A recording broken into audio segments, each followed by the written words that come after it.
welcome to another episode of the Laid Back Life podcast, where we're talking about how to love entrepreneurship and improve daily while having a great life, whether that's wearing cool Hawaiian shirts or being on the beach or traveling and whatnot.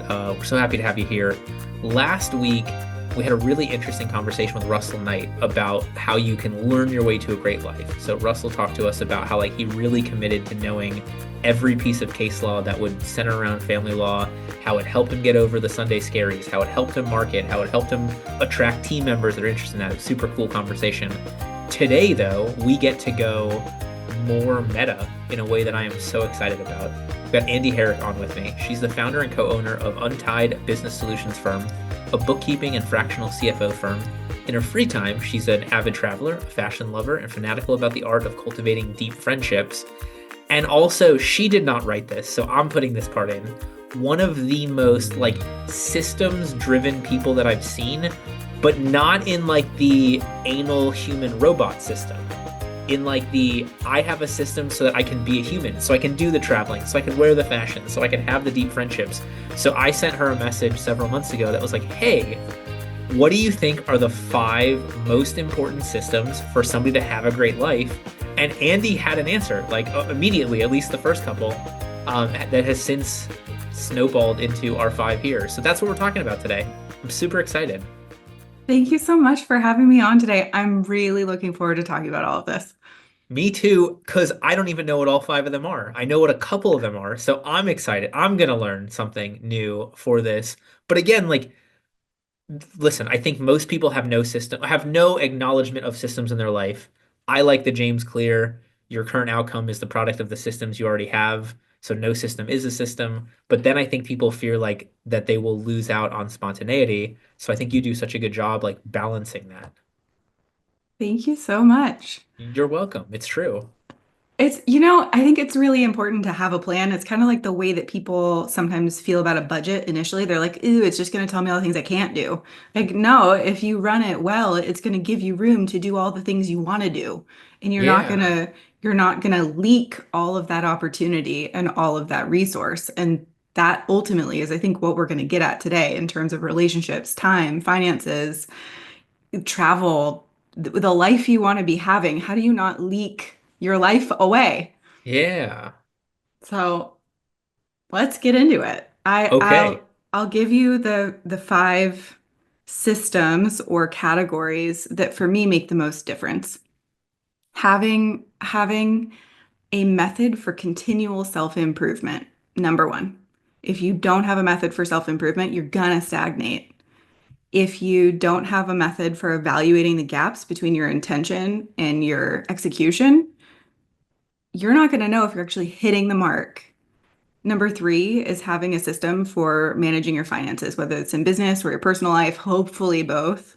You have a method for managing your money because your money is the currency we're going to use to go purchase the travel, the time, the ability to go invest in relationships. If you don't have the money, you're going to have a harder time doing that.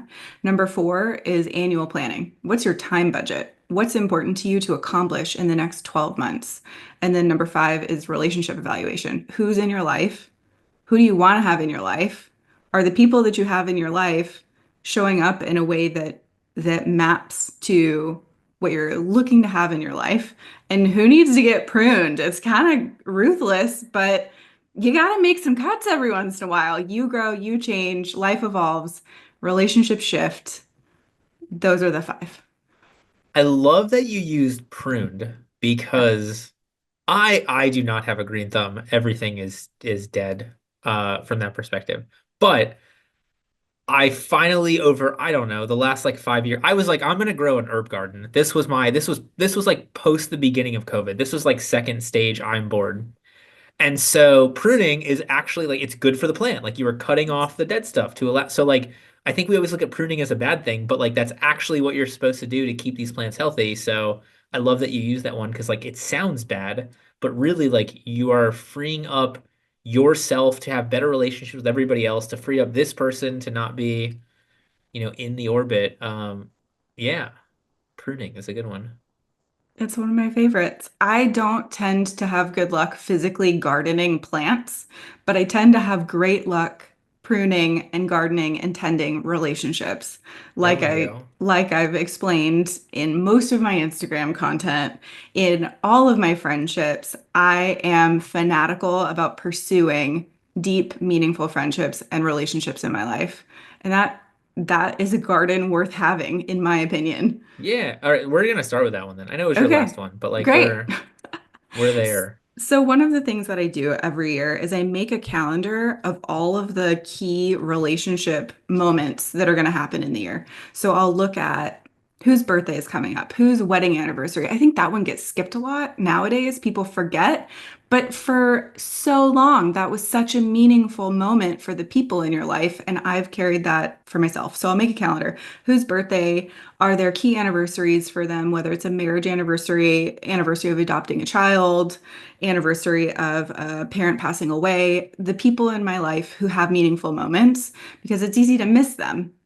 And once I lay down that calendar of the people in my life and the moments worth celebrating or acknowledging, then I get to establish, does that person still have a contemporary role in my life that matches that level of output? I am cut of a cloth that I will give to relationships because I value relationships. And if I don't edit and prune, like we talked about, who I'm giving that energy to, I'll have a list of 300 people who I want to celebrate because I like celebrating people. And so that for me is the mechanism of deciding how am I going to most deploy my resources to the relationships that are reciprocal. Ooh, is that And painful? It's hard, but it's so worth it. wait, I want to give you a shout out. That in like Andy is walking the walk. Andy gave me the nicest I have unsubscribed from your email ever in the history of time. It was exactly this, but in like such a nice and sweet way. I remember it as a compliment to you that you were Yes, like, thank you. yours was a hard one to cut, but I decided none of them. So, Yep. if I had space, I would consider your newsletter to be. It was like it was so kind Yeah. and honest Yes, I and am right in this. ruthless about unsubscribing because if somebody is sending communication that isn't intentional, personalized, and reciprocal, I just don't have space for that in my life. It's overstimulating to me. And whether I would want to be subscribed or not, if it's important enough, I will know about it separately. I'm on your podcast. I don't follow your newsletter. I still got invited. We have a reciprocal friendship here. Which For is in now. fact the point See for what now. happens. Are you going to ditch me later? Am I going to get pruned? No, but I am going to talk about the newsletter for this week Great. after from this conversation. Perfect. I like So it. for those of you who aren't like Andy and are subscribed to the newsletter, this Friday is nighttime is the right time to fight crime for those of you that have kids and watch BJ Mask / Conquer the Day. So we're talking nighttime routines in this week's newsletter. Just to be funny, because ultimately I think like most people plan their day, but I find that if I plan to go to sleep at the right time, the next day is so much better. So I have like a little not daily planning, but in like a weird, it's still 24 hours, but it's like not the day. Yeah. It's the pre-day. It's the pre-day. That's such a That's so better good. name. We should trademark that. Nighttime is now called pre-day because like we're If you're doing pre-gaming it for the right. day. Yeah. Yeah. Yeah. I think it's nighttime if you don't have a plan. It's pre-day if you do have a plan. I'm in. Let's do this. I know So good. IP lawyers. Let's do this. We're getting this. Great. We're putting a Done. stamp here. Love it.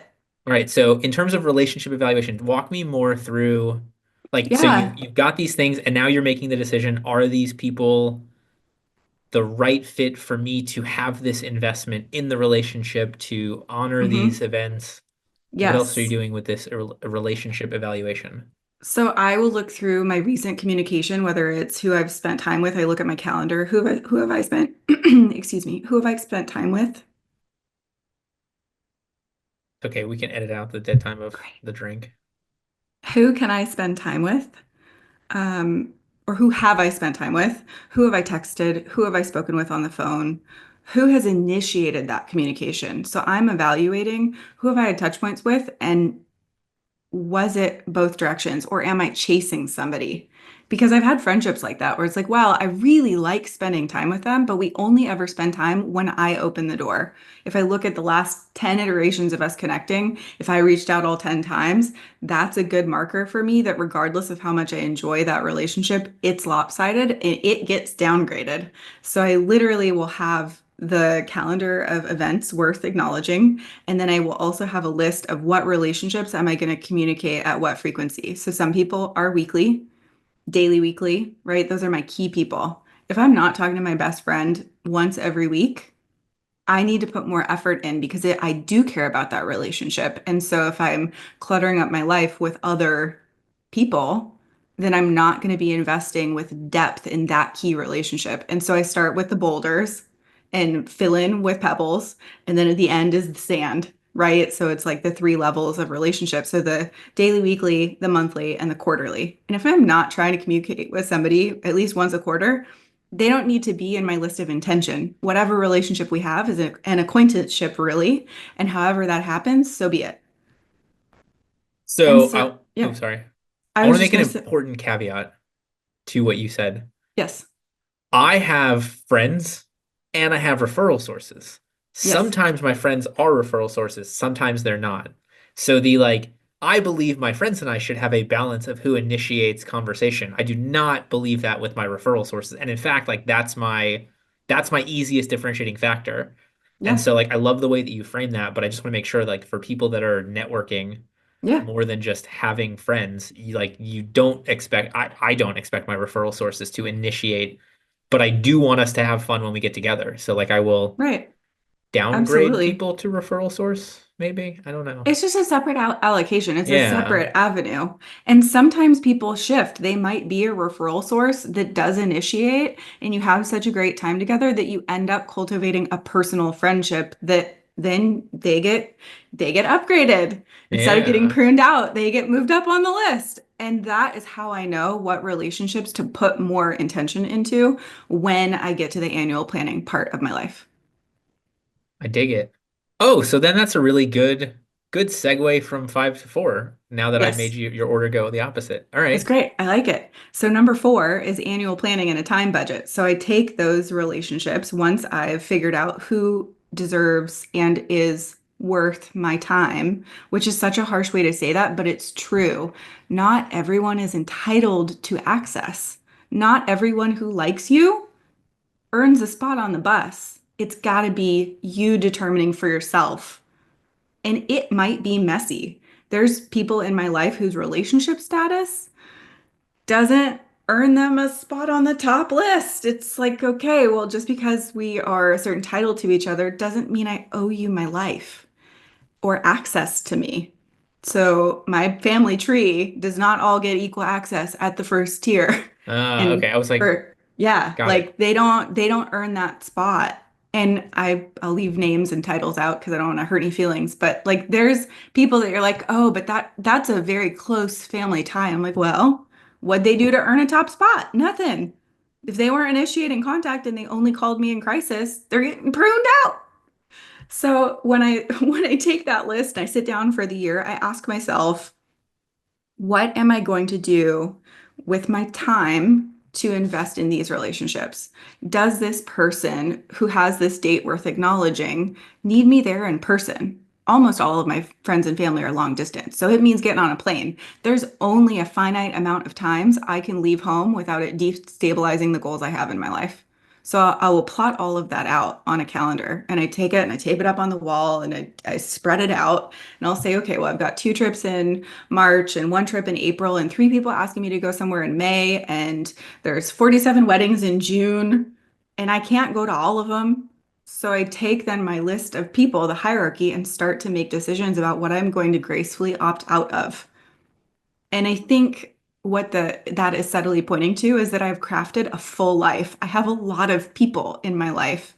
I have a lot of opportunity in my life. So somebody who's not done that planting and harvesting they may not be in that phase yet, but if they keep at it, if they keep intentionally developing and cultivating relationships, that day will come where there's more ask and demand for your time than you have resource to give.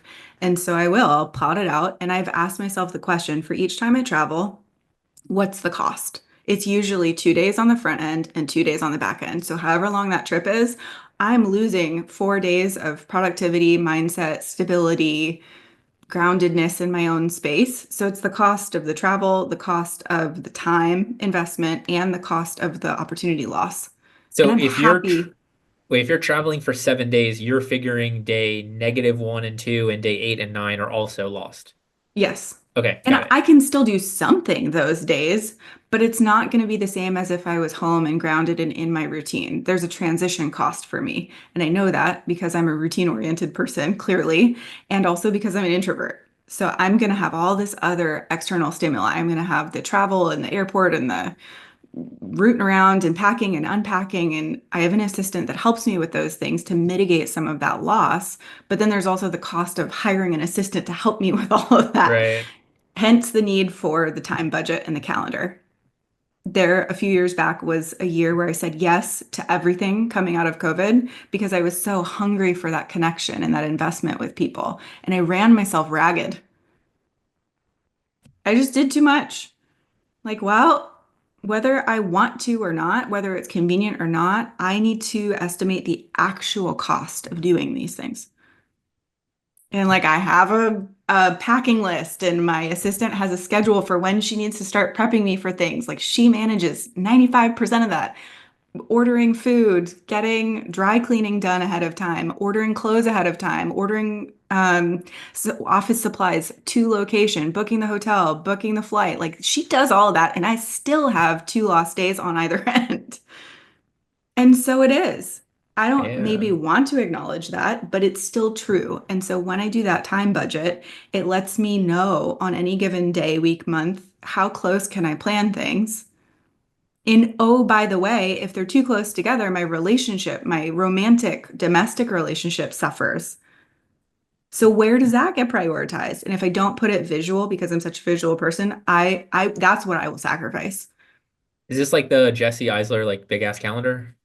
You know what I'm That's talking a about? great option. Yeah. Okay. I went to the dollar store and got a large print calendar, 2 copies of it, and taped them up on my wall. Well, but Having done, same, yeah, yes, like you want to see having, the whole year. yeah, and I will give a plug. Having done that myself, just by Jesse's calendar, it would have been so worth Okay. it for me to just spend the $50. I don't know how much it is. I think it's 50 bucks, 49.99 or something, but Mm. like buy the calendar, it's worth it. So just do that. And I do. I put the travel primarily up there because that to me is the thing I will say yes to the most. And I know that because I'm evaluating where I leak. And I know that travel is the answer. And I plot it all out. Who am I going to see? So, does anyone have a milestone birthday? Is there a work event that I'm traveling for? And if I look at it all and I've got 72 work trips and one personal trip, that's not going to work either. So, I'm evaluating the balance in my life between different categories: friends, family, my romantic relationship, work. And it all needs to be balanced. And somewhere in there too is just, is there anything I want to do for myself?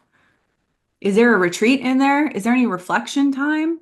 Where am I grieving? Am I planning time to grieve? Life is hard. You're going to grieve something. Do you have breathing room? So that's how I Grieving manage the the time. death of my terrible former life. No, but for No. real. No, No, for real. The I last week you of know our every year. conversation right before we Yeah. got on here. The last week of every year.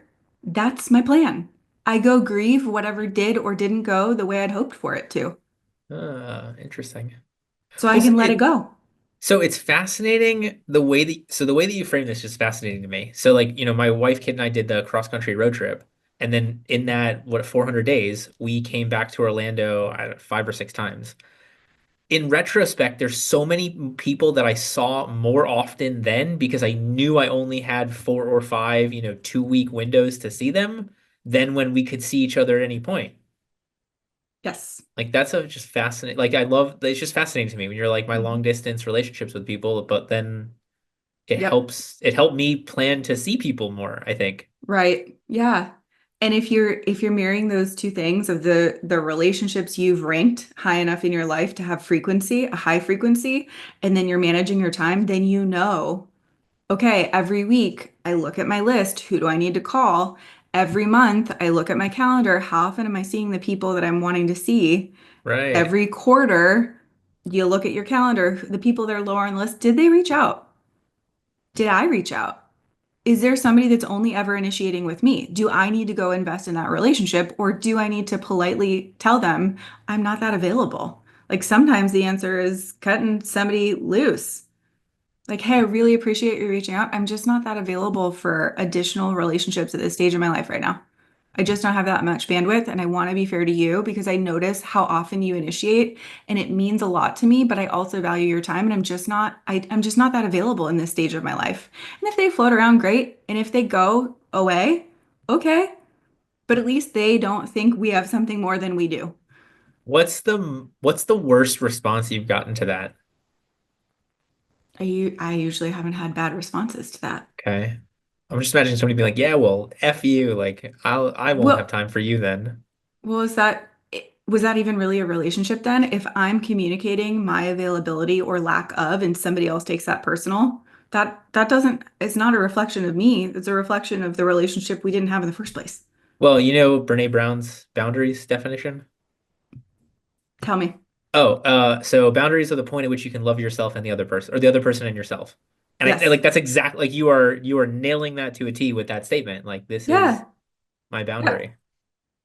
I I'm gonna hope this friend gives me grace for sharing this story. Uh-oh. I did a bad thing. So I evaluated all my relationships. There was this friendship that really meant a lot to me, and I was laying over crossing the country, and I planned the dates with this friend and showed up, but I didn't send a text a week out letting that friend know, like, hey, I'm gonna be in the area. I showed up in her city for the weekend thinking I was staying at her house, and she didn't even remember I was coming. But she had agreed to My it. You just bad. didn't remind her. She agreed to it, but like months ahead of time. And because I'm so spoiled with some of my friendships where it's like, well, yeah, I said I'll be there. I'll be there. Yeah. You don't have to check in. I didn't clean up those relationship dynamics. And not only could I not stay with her, she didn't have any time. She was booked. And I had over invested in that relationship, not because we weren't good friends, but because I was assuming some boundaries from my best friend, which that's true. I can literally show up in her city at any time with or without warning for however long, and I have a place to stay. And I just thought that's how friendship worked. And I didn't realize some people need a heads up. Like, hey, reminder, I'm coming into town. What's your schedule look like? Like, See, I'm the one that I'm like you. overinvested. Yeah. And I often am too. But unless I've negotiated the terms of engagement with that friend in that way, I now know I can't make that assumption. So instead of saying the worst reaction somebody else had, Yeah. what's the worst reaction I had?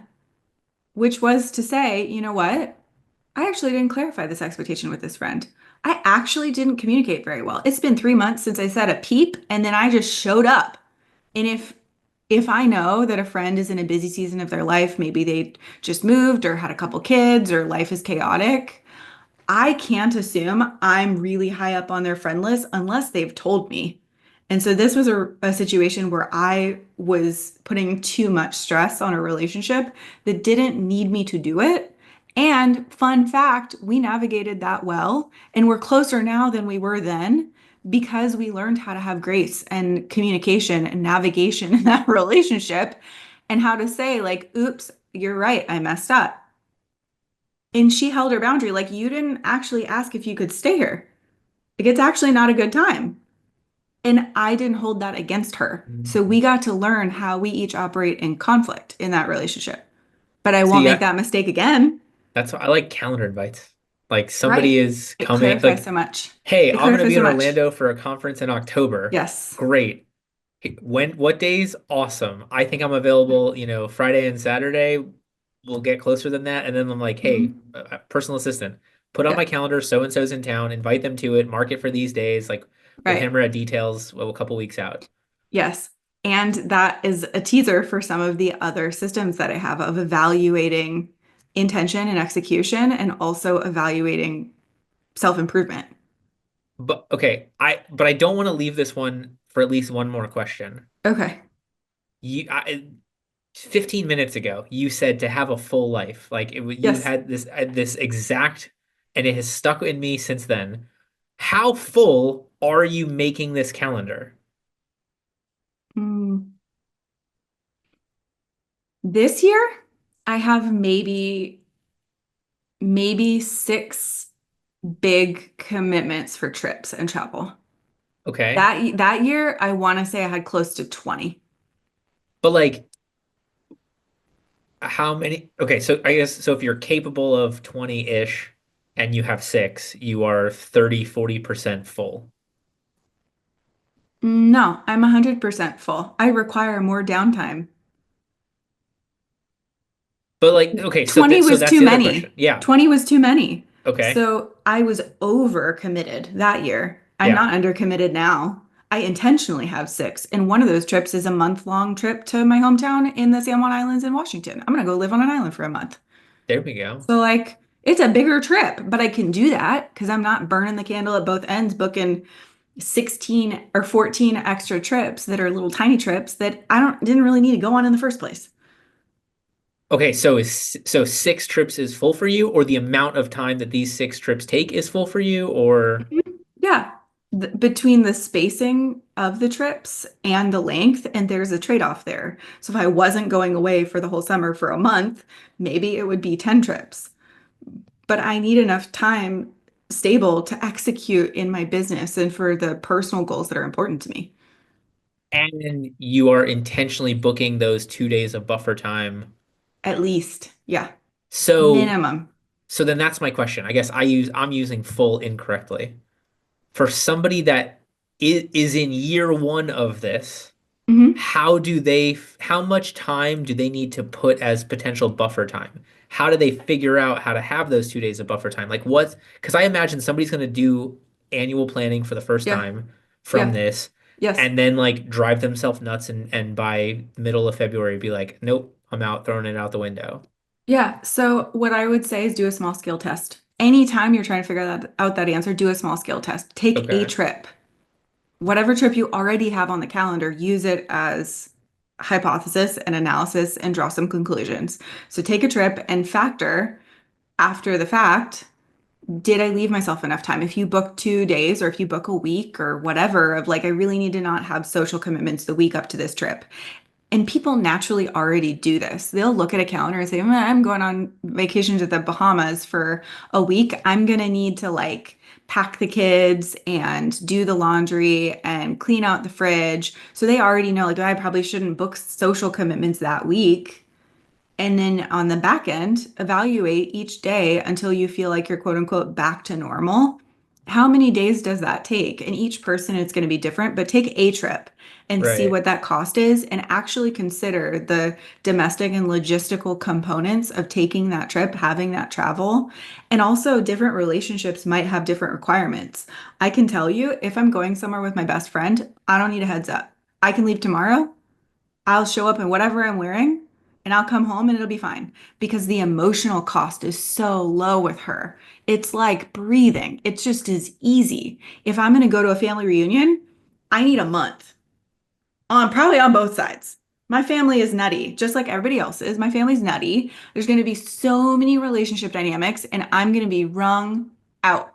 I am going to need a minute and I'm going to have to figure out who I am, what way's up, do I even know what direction is north? Like, I'm gonna have to sort some things out after. So I think when they're considering that and they're planning their hypothesis, consider what kind of commitment you're making. Is it one that generally costs a lot for you, or is it one that's pretty easy?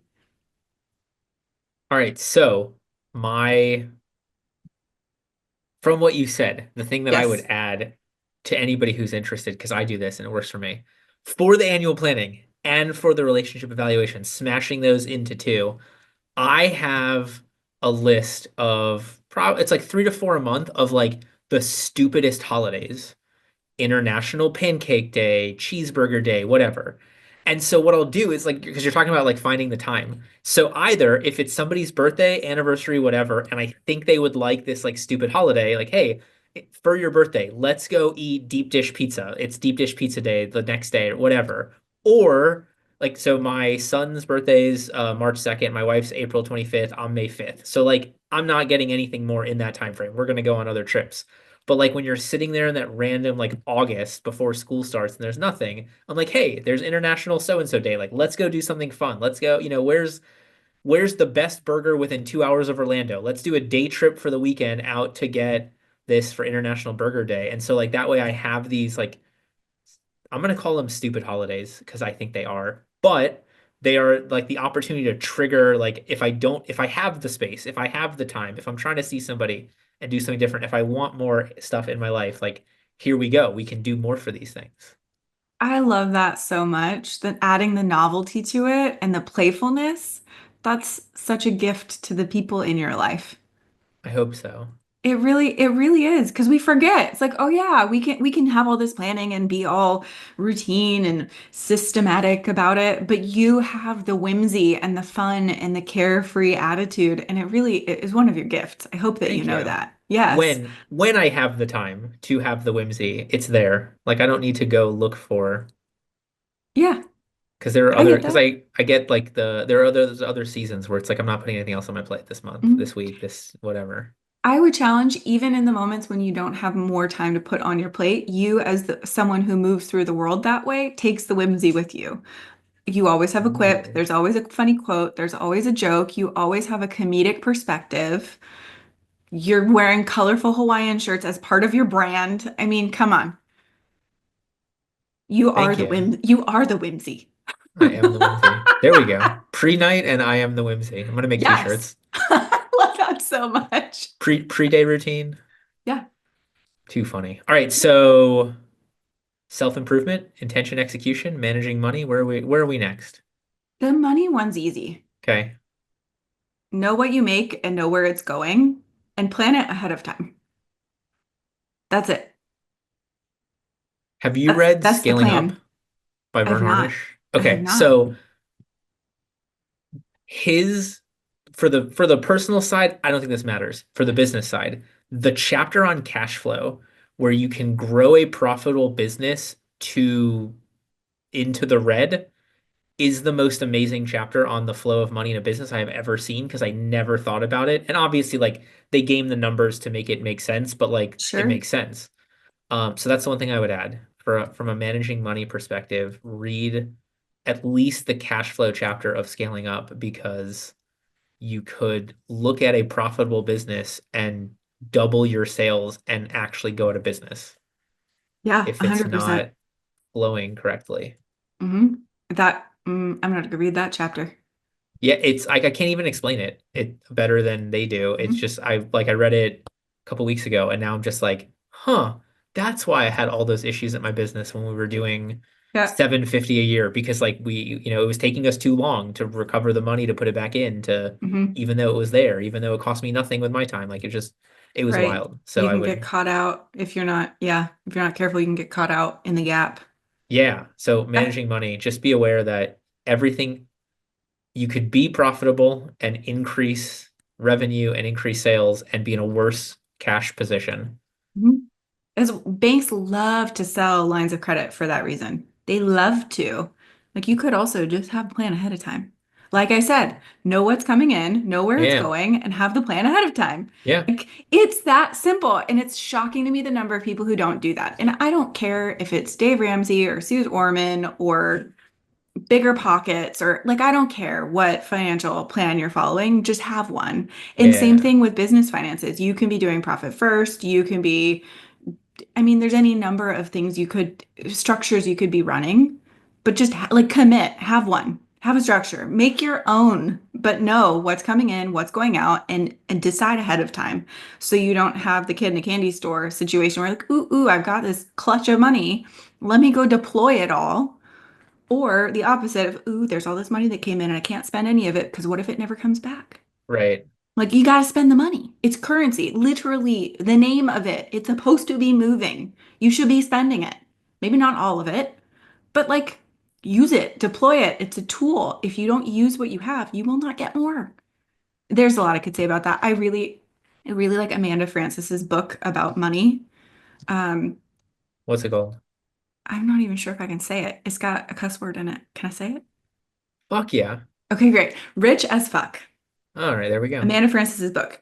And she has a Valley Girl like vocal, I don't even know what to call that. Her vocals are a Valley Girl sense of them.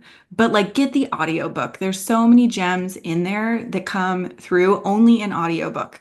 And her voice becomes endearing, I promise you. And you're like, well, of course I'm gonna listen to you. She doesn't edit herself for anybody. She shows up as she is, and she has figured it out. She has distilled it down. And it is definitely geared towards women, but like the dudes, you'll appreciate the content too. Just Oh, I'm reading this go book. with me. It's so good. I Yeah. mean, the picture is her in a bubble bath filled with Yeah. money, drinking champagne. And when you That's Google the title it, cover. the third reply when you Google rich as fuck book is Reddit, and it says, I just read the best book. And it's just like raving about it. Mhm. So, It's really worth and reading. Reddit is never nice. So It's this never is nice. extra, Yeah. extra awesome. Yep. She's Cool. unapologetic and oozes abundance. Who would not want that? Unapologetically oozing abundance. Sign me up.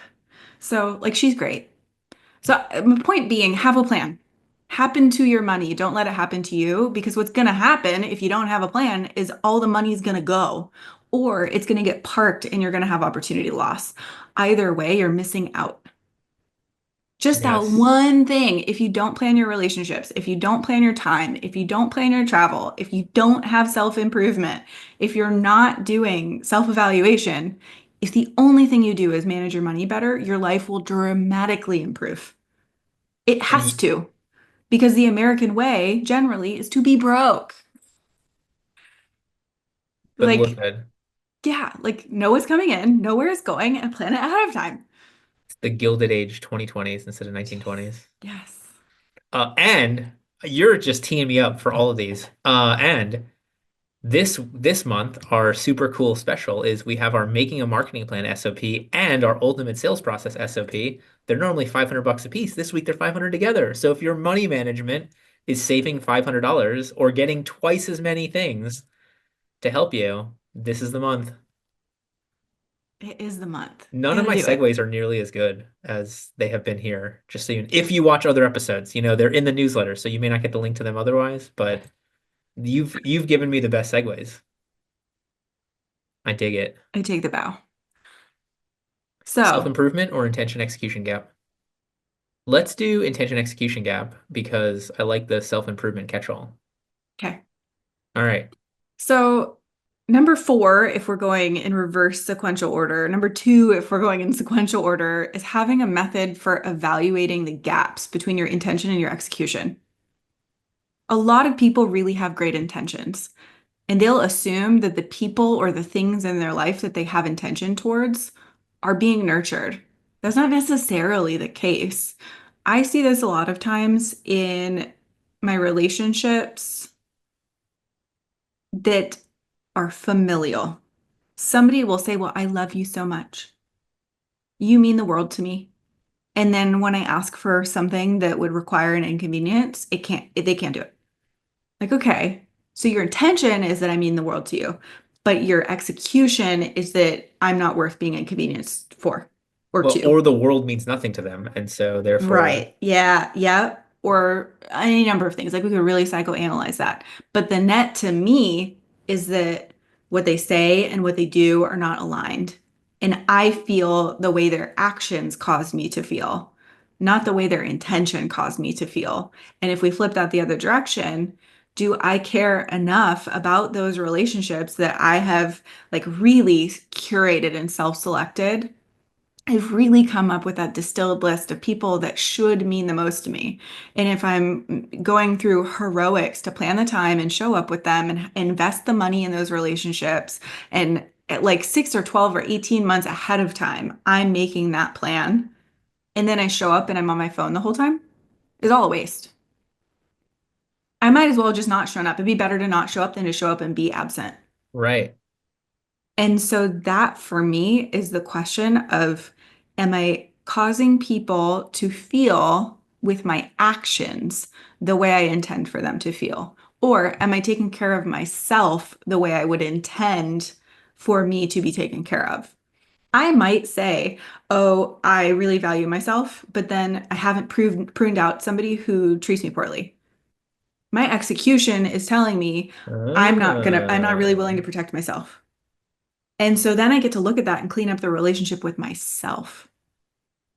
And if the cost is that I prune that person out, so be it. My highest obligation is not to anybody else. If I'm going to disappoint someone, it shouldn't be me. So I don't know if this is true or if this is just what I believe. And like via Aristotle, right? Like we become what we do. You want to be a runner, you run. You want to be a writer, you write. You want so like here it's I want to be with this person, spend time with this person, interact with this person, like by doing it, and I Hmm. guess really by doing it well. Maybe that's the Yes. addition to it. I Hmm. don't know if that's Yeah. definitively true or just like the my philosophical belief of what you're saying. I think you have a better chance if you're intentional about it. If you're taking the actions, you have a better chance of the outcome you're hoping for. Right. Over and over again, consistently, habitually, Yeah. with the right, without the phone, Yes. like it just, And that's where this becomes really important. I may intend, like I had this with my other half. I really intended him to feel cared for. So I'd make sure the house was cleaned, whether it was hiring a housekeeper to come in or doing it myself, or like let me fold his laundry and make sure it's put away. Let me make sure the dishes are constantly done. Let me make sure the groceries are constantly stocked. Turns out none of that made him feel cared for. The only thing he wanted me to do is sit there and hold his hand and be with him. He wanted time. And oh, so like we could use the five love languages if we right. So wanted you're an to. acts of service, but he's a I'm quality time. not. I'm Oh, you're not not, but you naturally. thought you should But I be. thought that's what he wanted because he's an acts of service person. So he Ah, speaks acts of service, but he hears physical touch and affection and attention. So I was burning myself up trying to do all these things that I thought made a good partner, right? But it didn't do anything for him. And all it ended up was he had a tired girlfriend. Like it did nothing for anybody and it was exhausting. But if we hadn't have clarified, here's my intention and here's what I'm doing about it, and then get feedback from him, I couldn't course correct. And it's a scientific method, right? Plan, do, study, act. yeah. I made a plan, I had a hypothesis, I studied up, Well, okay, what is it that I think, what are the expectations I'm placing on myself of what does a quote unquote good partner do? I did all the domestic stuff. And then I came back around on the end. Turns out it didn't have the effect. So I shifted. So now I and know I'd in rather those leave. situations, he wants to do the act of service, and you have taken away the opportunity. It might be that he wants to, and it might just be that he's willing. It might Okay. just All be more right. natural. Like, I Got don't it. think anybody is like, I love doing the dishes, but it's really natural for him. It doesn't cost very much. It is exhausting to me. I have some health stuff that causes that to be exorbitantly expensive as a give.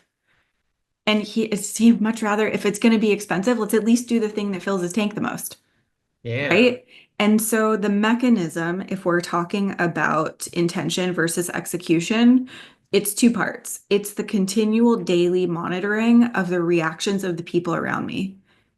And then at the end of the day, it's considering, what did my actions say? And this can be done as a journal prompt. It can be done if somebody prays in the evening. It can be done through prayer. If somebody meditates, they can sit and meditate on the outcome of their actions for that day.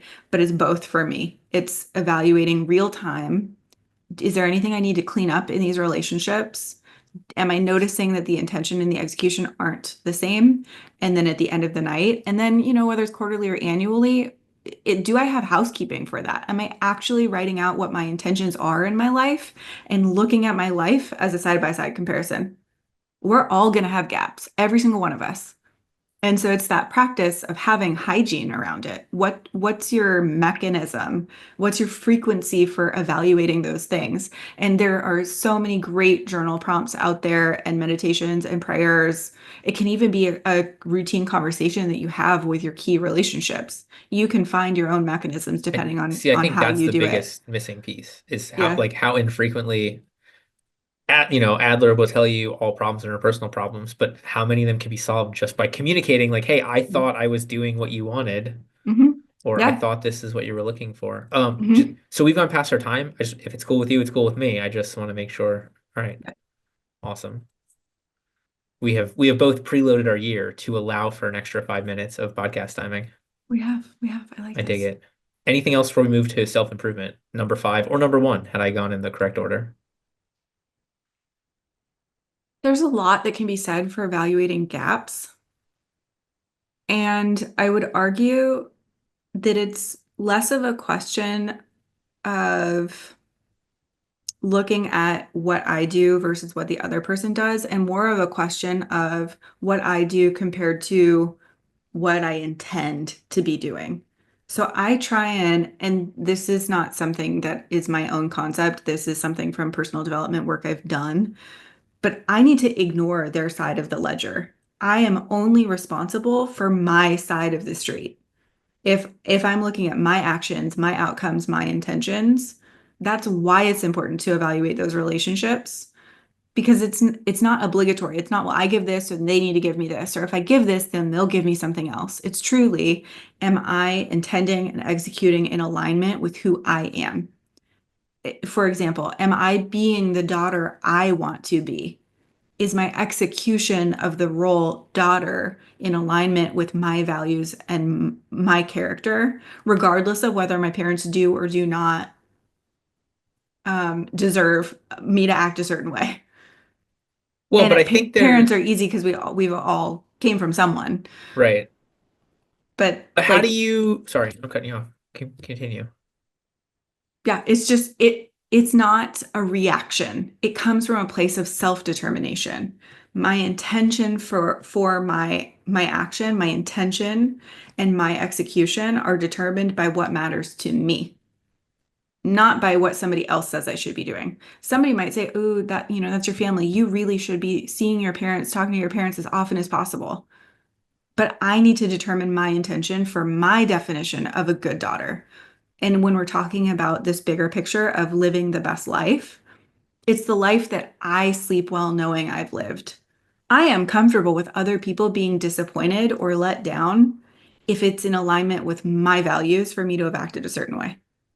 And I need to be, again, willing to disappoint other people more than I am willing to disappoint myself.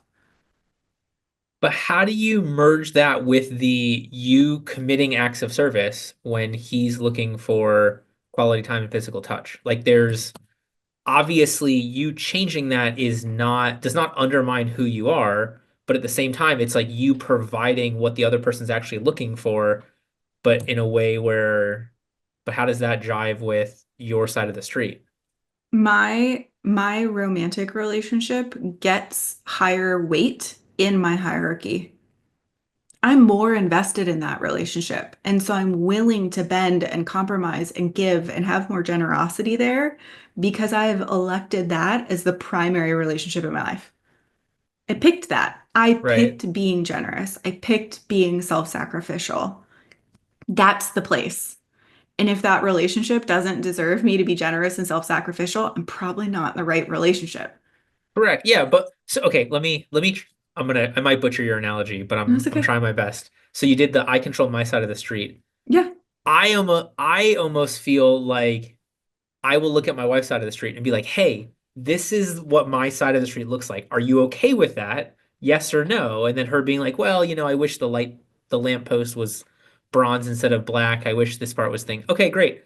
I'll make this, I'll do this, and then like I'm stuck on this one. Can you be okay with my side of the street there? Like I still feel like there's a communication element to that process.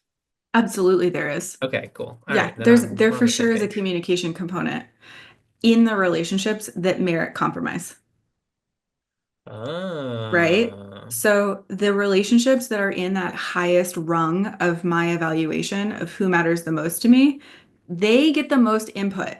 I'm polling them. They are trusted advisors in my life on my relationship with them and my relationships with the other people who are closest to me. Okay.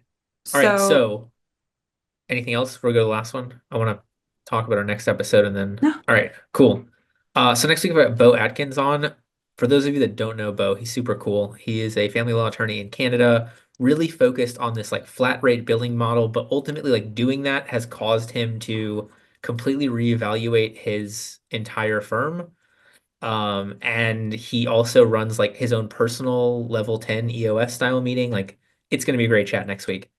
But we're not done with Andie because we still have my fifth system, her first system, because I went back out of order. However, I think this one's a great catch-all because we're talking about the self-improvement. So seeing the difference between the inputs and outcomes, seeing the money stuff and realizing where you need more money to spend less, to save more, to whatever. So let's end on the consistent self-improvement in like 5 minutes or less. 5 minutes or less, consistent self-improvement. What is your mechanism for deciding how you want to change forward? This, right? Like this looks at acknowledging when you miss the mark and giving yourself credit when you do something well. It is surprising to me how often the second one is hard for people. It's like, oh, I actually am good at that. I actually do have a gift in that area. That actually is a meaningful contribution. Like for you, the fact that you have command over quotes and comedy and whimsy is probably like breathing for you to do those things because it's so built into who you are. But for the rest of us, it's a breath of fresh air because a lot of us are running around living kind of boring lives. We don't have enough play and whimsy and excitement or novelty in our life. And so you moving through the world naturally bring that to the table. But if you're not considering those gifts, it would be really easy for you to focus on, well, maybe this particular area of my life I struggle. And it's the idea of let's not be well-rounded. Let's go ahead and acknowledge that it's okay to be bad at some things and let's nurture the gifts. And yes, there's like a basic level of proficiency of like, I need to basic level be able to do the pillars and areas of my life that contribute to being a functional human in society. But why would we spend all of our resources on the parts that we're not naturally bent towards? Let's go water and tend to that garden of our gifts instead. So, my favorite meme that's going around that goes towards this is like we are the generation that had to teach our parents how to use a printer, but now also has to teach our kids how to use a printer.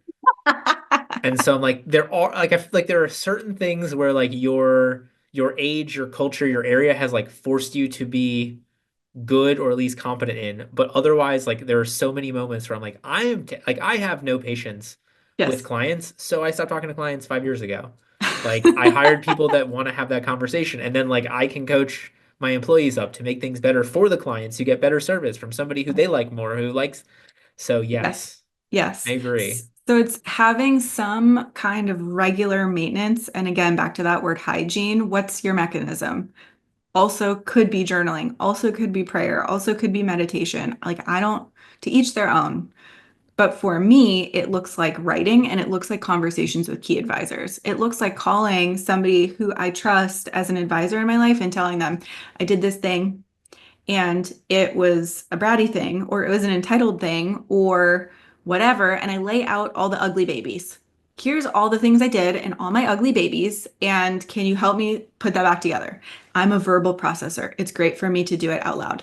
And so I found that for myself. Some people don't need that. They're going to be able to go to pen and paper, but something outside of just your mind, more than likely. There are those oddballs that can just do all this internal processing inside of their own brain and they don't need an external mechanism. I live with one of them. Me But like too. that's not the norm. So figuring out for yourself what that is, and it's really just having intention is what that comes down to, the continual self-improvement. Are you evaluating what matters in your life, how you move through the world, the relationships you have, the life you're building on a routine basis? Do you have consistency there? Up to and including your emotional life. Are you grieving regularly? And I know I come back to that one so much, but it's because those are the things that people carry with them for decades. It's why you end up with somebody who's 70 years old talking about what happened to them when they were 10 years old. Like they didn't grieve it. They never gave it room. They never let it go. And if you put down all of the rocks that you're carrying around, you actually have the resources to live your best life in the current moment. Someone said all of us are either trying to go back or run away from high school as fast as we can. Yes, And I was like, whoa, that is weirdly accurate for so many it things. is. It is. Um, the one thing I want to add though is I 1,000% agree with everything you said, but to everybody listening to this, I also want to make sure that you think about what you can stop doing with Ah, this as yes. well.